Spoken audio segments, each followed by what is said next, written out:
I'd much rather be driving up this road to go look at this view and find some bush with possums and stuff in it so that I can help stop 1080, or even making this thing, which is what broke my angle grinder. So the other day I was using my my Bosch Professional GWS 22230S, or whatever the hell, and it died.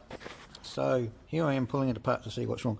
Now, as you can see, it's, you know, it's a big, you know, it's a bloody big angle grinder. Well, it's not, you know, it's like two, I don't know. Anyway, I stick discs on it up to, I probably shouldn't, but I use discs up to like 400, 500 mil big on that thing.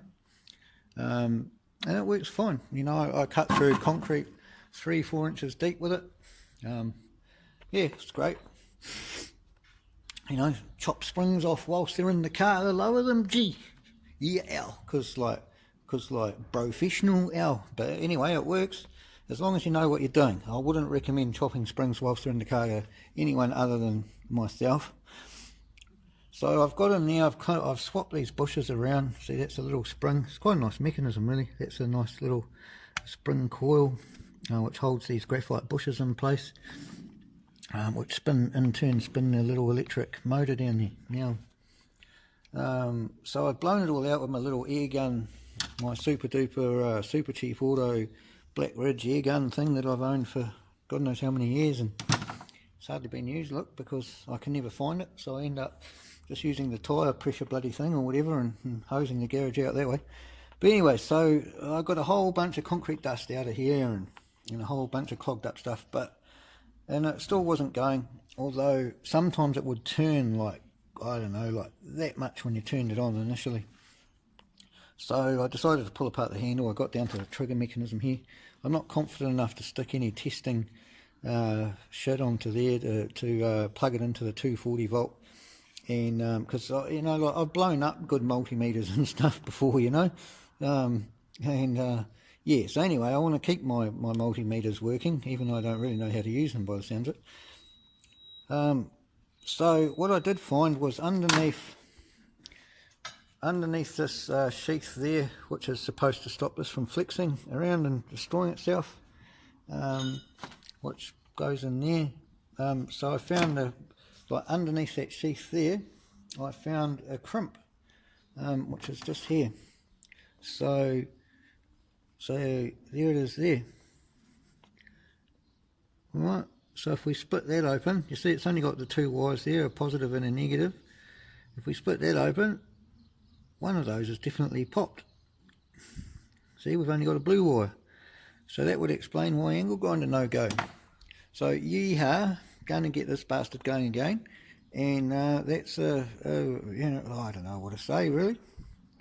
Am I happy? I'm relieved. Am I happy that I've got a great tool? Yeah, I am. I'm bloody happy. Well, I almost forgot a bit of a plug there, but a plug. Look, and I'm working a plug. Yeah. Gee, I hope you're not like me. But if you are, you'll find that one tool does 1,000 jobs. In this case, it's the Tullen Snips, New Zealand design, recently upgraded after a, I don't know, 20-year hiatus. They used to be around in all the schools around New Zealand and all of that, so they've added this clip here so that you can keep them shut.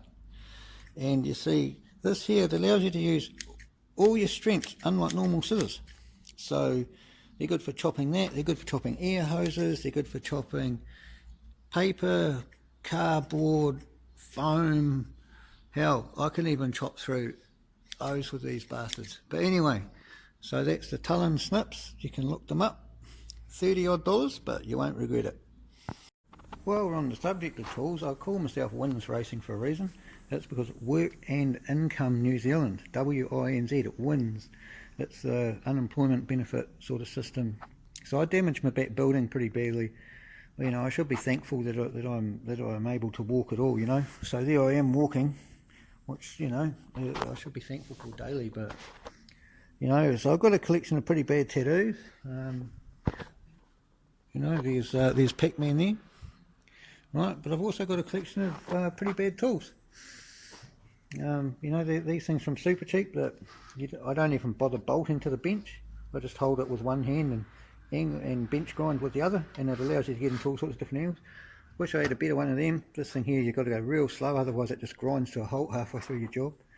So, tools that I have spent money on over the years and saved up for or paid off is a decent one of them. So, a fairly decent ones of these little things, and of course skill saw because I was a builder. You know, things like that, cheapest possible, mate, cheapest possible. You know, it's done all sorts of thing. It's helped lift those up. You know, without this thing here, I'd never get that car lift up. You know, the car lift was probably my biggest purchase. That's like $2,000. It's probably worth about $4,000. Things like, you know, things like, oh, anyway, you get the picture, right? All this stuff has taken a long time to get together. Ryobi, and that's, you know, pretty good quality for the price. You know, thanks Bunnings.